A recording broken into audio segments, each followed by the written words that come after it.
Have you ever wanted to visit Las Vegas, but you didn't know what you would do when you got there, or anything about the hotels, anything along those lines? Well, today I'm going to help you out with that. So in Las Vegas, 1931, it was the first state to legalize casino-style gambling. And in the early 1950s, it was the #1 destination for vacations.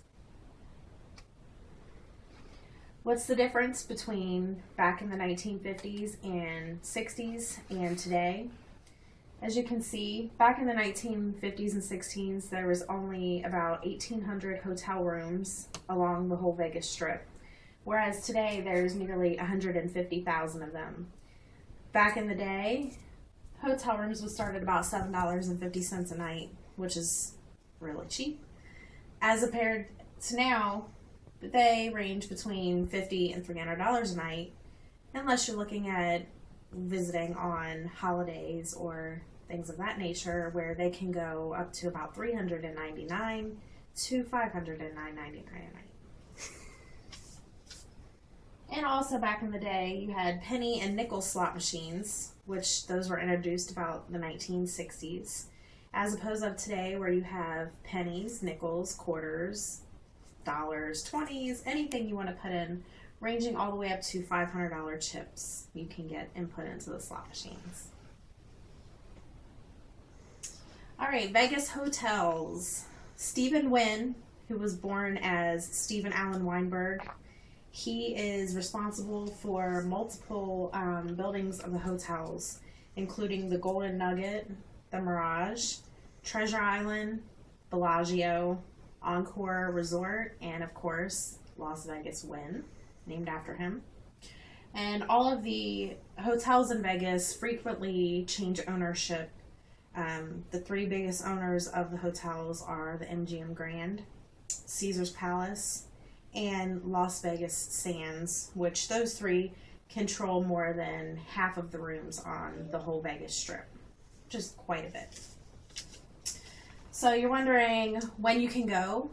The cheapest hotels, if you go during the weekdays, you're going to get a cheaper hotel room. Obviously on the weekends, they're going to be more expensive because that's when everybody parties and nobody works on the weekends. So also, if there's big conventions going on in Vegas, the hotel rooms are going to be more expensive and they're going to be harder to find. Everyone who flies in from the hotel rooms or for the conventions book up all the hotel rooms, so it's going to be harder for you to be able to find somewhere to stay.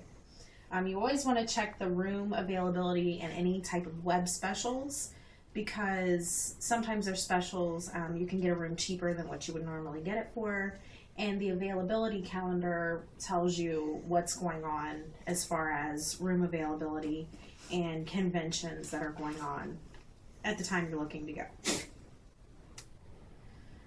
The geography of Vegas, this is the Vegas Strip. It's split up into the North Strip, the Mid Strip, and the South Strip.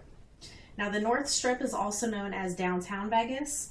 That's where you're going to find your cheaper hotel rooms, but they're not as nice. Some call them sleazy hotel rooms. Downtown Vegas Strip is more lower class. The Mid Strip is where you want to stay if you are going for the first time, because then you have easy access to downtown Vegas, the North Strip, or the South Strip, because you're centered right in the middle and it's walking distance to either or. Everybody says that you want to do one part of the strip per day. That way you get to see everything in that certain part of the strip.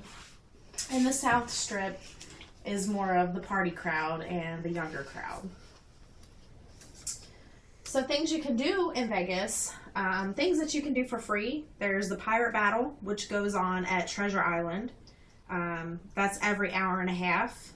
That goes on all day, every hour and a half. You have the volcano at the Mirage, where it looks like a live volcano. They have fire, music, water, of course, and that's every hour on the hour. You have the dancing water show, the fountain show at the Bellagio, which is every 30 minutes during the day and every 15 minutes during the night, which is really pretty at night to go. The Lost City of Atlantis is in Caesar's Palace. That's near the Forum Shops, and that just basically tells you how the whole city of Atlantis came about.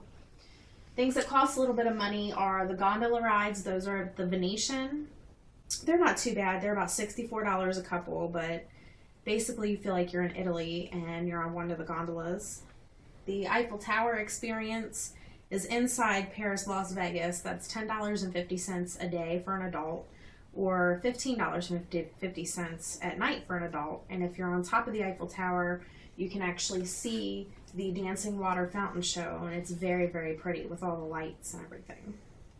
And then you have the New York roller coaster. It's $14 for the first ride and $7 for any ride after.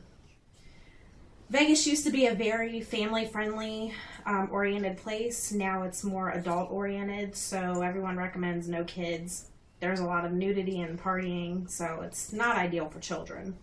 The average Vegas visitor, 2/3 of them are working and college educated, and 60% of them are married with an annual income of $50,000 or more. So that's just basically telling you who likes to visit Vegas. So now, now that I've told you what's different between, back then or now, and things that you can do, and all about the Strip and the hotels and availability, you make your decision on if you'd like to go to Vegas, but it's a good trip and it's well worth it. But just remember, whatever happens in Vegas stays in Vegas.